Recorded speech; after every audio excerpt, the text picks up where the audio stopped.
The world belongs to men who impose themselves in silence. It's not about what you say or what you do or how much effort you put into a relationship. It is about the way that you move, the way that you behave, the vibe that you carry, the aura that you create. Words mean absolutely nothing. A lot of guys think that if I just say the right thing or do the right thing, she'll love me again. This is the illusion of action. They put in more effort, more chores, more dishes, more laundry, more watching the kids, and they slowly lose themselves. If you do those things, you will have terrible results because you're coming from a place of scarcity. You are chasing instead of just being.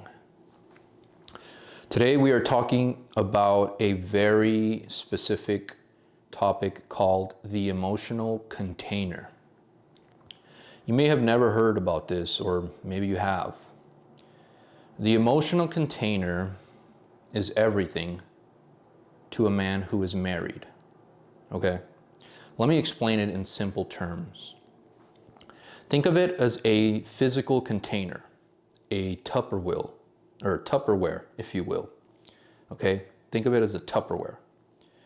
When a man is off center, he is reactive. His Tupperware is paper thin. It's so thin that it holds almost nothing. Okay? So when the water comes in, there's nothing there to hold the water, so it just spills over. The water is hypothetical speech for a woman's emotions. Her emotions come in and you react instantly. You cannot contain anything. You are not the emotional container of the home. That is extremely unattractive and will lead to a dead roommate, sexless marriage. Why? Because you're not emotionally content. You're not emotionally mature. You are in your feminine. You are reactive. You are emotional. You feel attacked. I'll give you an example. Your wife comes in and says, "Why didn't you do the dishes?" When your emotional container is paper thin, your ego is going to take over. There will be no patience.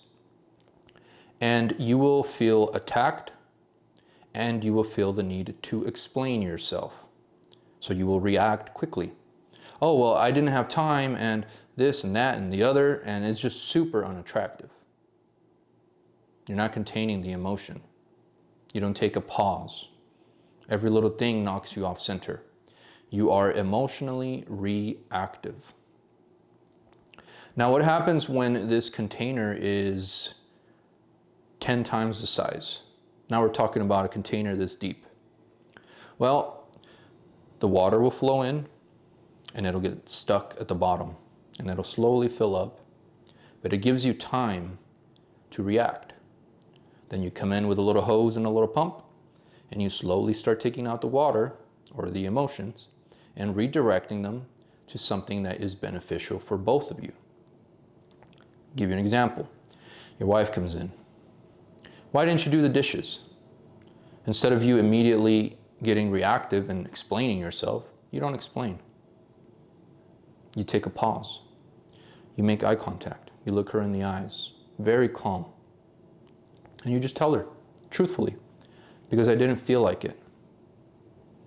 Now, a lot of you are probably taken off by that, and you're probably thinking, why would you say something like that to your wife? I'll explain that in a second.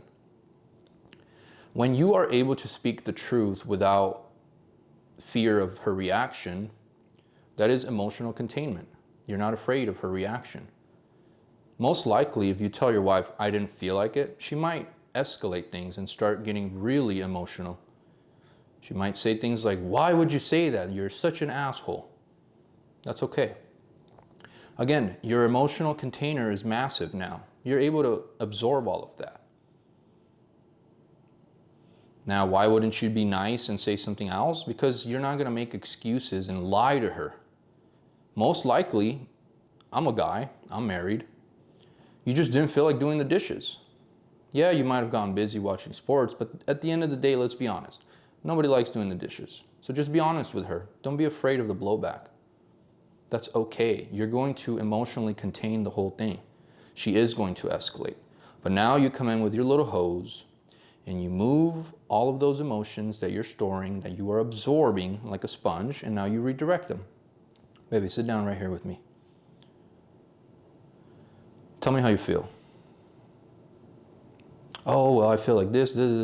Oh, so you're telling me that when I don't do the dishes and then I tell you that I didn't want to do them because I didn't feel like it, you feel like I don't care about you? Like I don't understand you? Like I'm just blowing you off?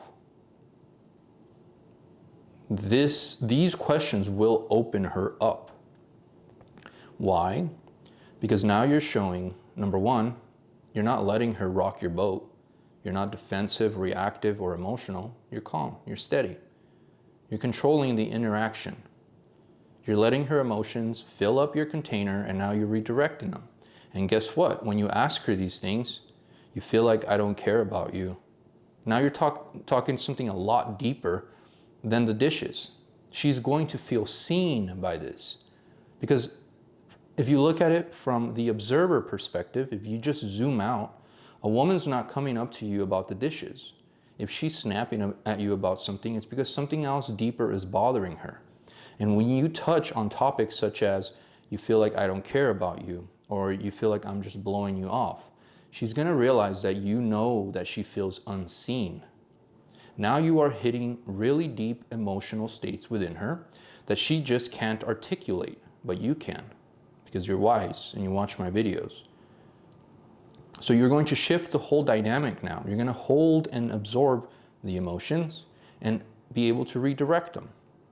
A woman doesn't come to you with logical questions. She comes to you with surface level logical questions that are coming from deep emotion. The faster you understand this, the faster you're able to absorb the emotion and redirect it into something productive. A lot of dudes right now are in marriages where they're reactive. They're argumentative. They're defensive. They want to be right. You're never going to get anywhere with, especially with a woman, if all you do is argue and defend yourself. That means you have no backbone. That means you're just a very, very thin wafer of an emotional container in your home. And in a home, for you to have a happy, healthy marriage where everybody is content, you need to be able to absorb the emotional chaos that comes with being a father, that comes with being a husband. That's called masculinity. I've said it before. Masculinity is your ability to be unmoved no matter what is happening around you. The guy who stays the calmest is the one that controls the room. He holds the gravity in every single situation, including with his wife. This is how you save your marriage, is through emotional self-regulation, being the emotional container of your home. You're going to make a woman feel so deeply safe and bonded, there will be no gaps. Now, a word of warning.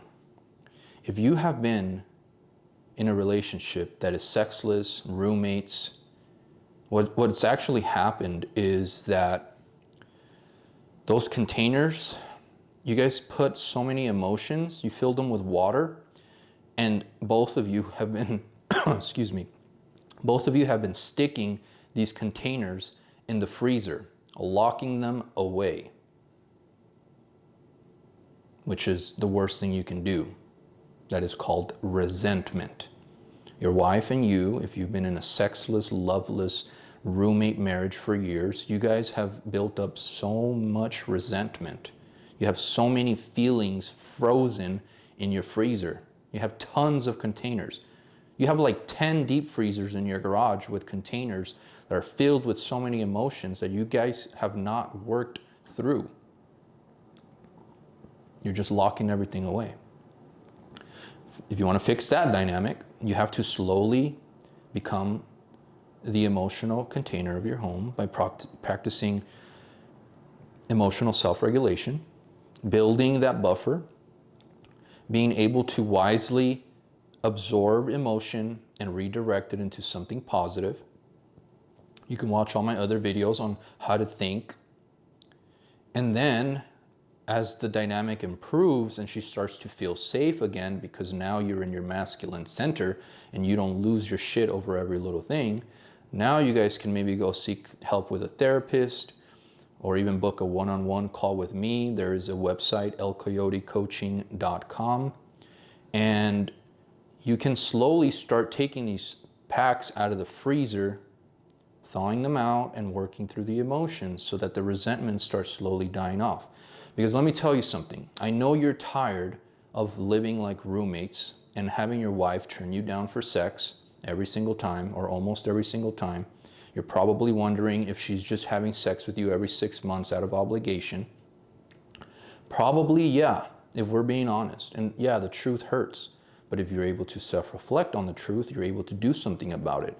And if you build that container, you are guaranteed to slowly start making her safe again. See, men are usually either super reactive or super emotionally withdrawn. They either react really quick and get hot and heated and argumentative and defensive, or they just withdraw and play video games all night and ignore her. They want nothing to do with her because they can't handle the emotions. They're storing everything in the freezer. You need to be in the center.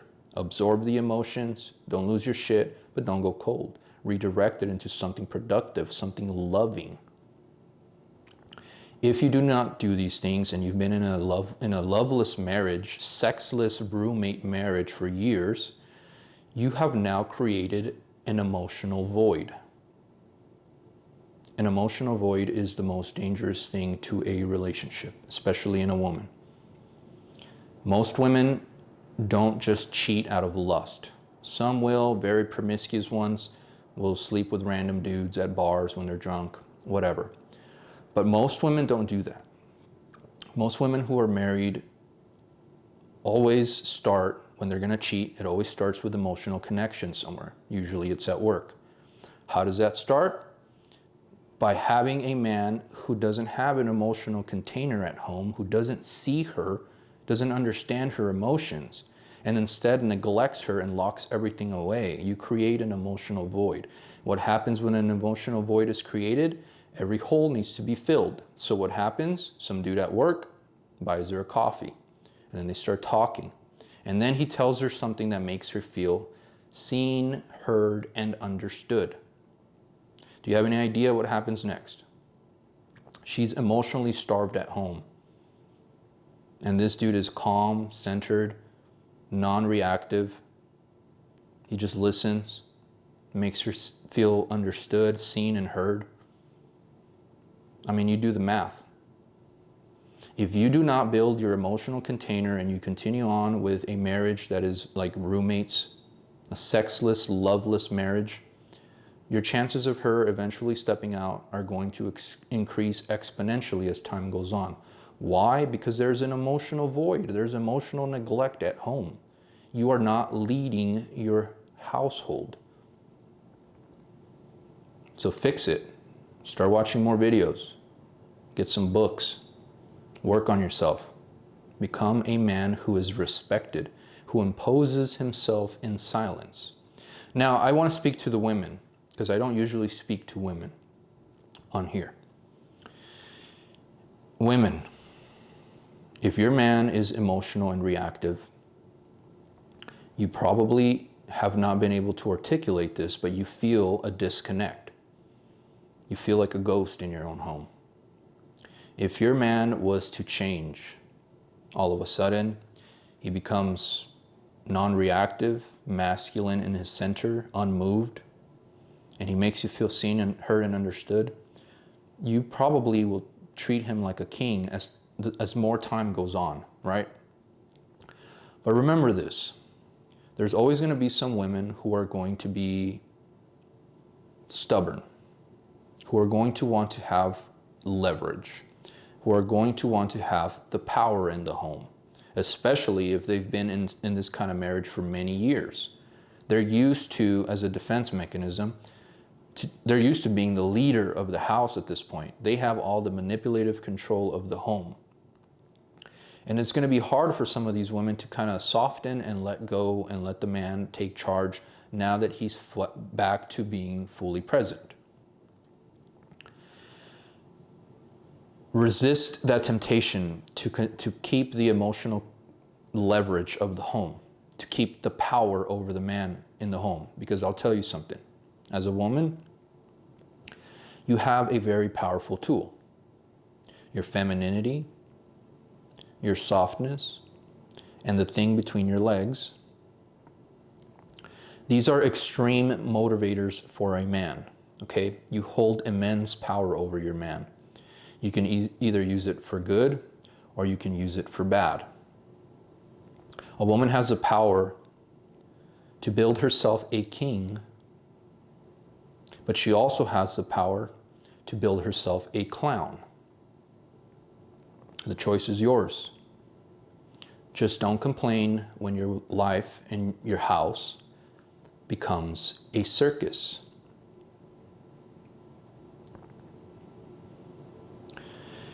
You can either build your man or you can break him. How do you build a man into a king? Cherish him, make him feel valued, make him feel understood, make him feel like you love him, like he's worth it, like you believe in him, like you trust him, like he knows you.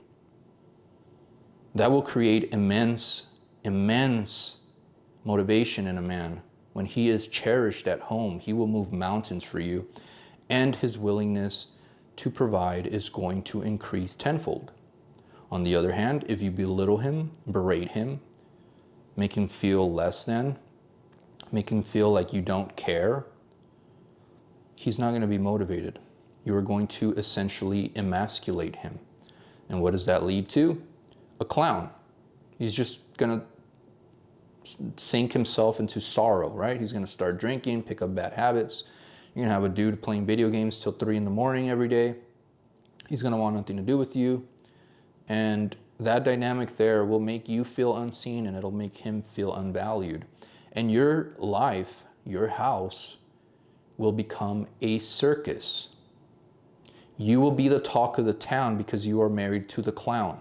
And it'll all be your doing, woman. The choice is yours. You can build yourself a king, or you can build yourself a clown.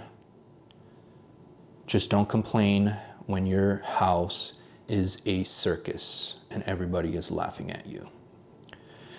Men, become the emotional center, the emotional container of your home. That is how you lead, by being the emotional container. This is how you save your marriage.